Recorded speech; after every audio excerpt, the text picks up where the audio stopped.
এতিয়া কৈছে তেওঁ হাতৰ পৰা গান্ধীৰ ধনু এৰি দিছে, বন্ধু বধ দুখে পৰিলা ৰথত, হাতৰো পেলাই চাহ হাত এৰি কিনে তেওঁ পৰি গৈছে ৰথত।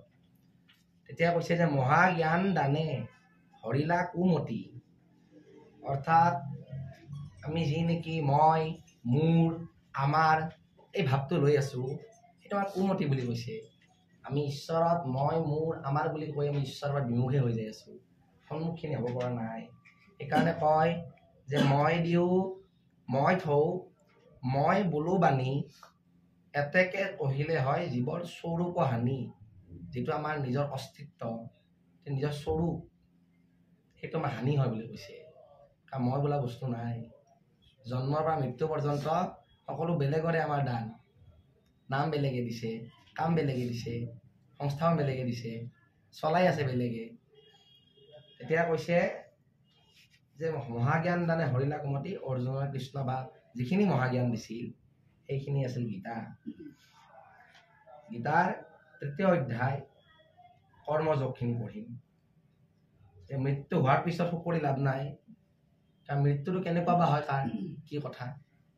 কিন্তু মৃত্যুখিনি হোৱাৰ পিছত যাতে গোটেইখিনি ভাল হয়, তাৰ নিমিত্তে ইহলোকত কৰা কৰ্মখিনি আমাৰ সৎ হ'ব লাগে। আৰু কেনেকুৱা কৰ্ম কৰিব লাগে তাৰ বিষয়ে কৈছে।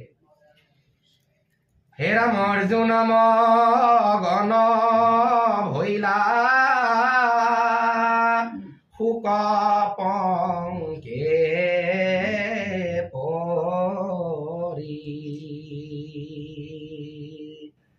স্বভক্তক সাংখ্য যোগে নিস্তাৰিলা হৰি।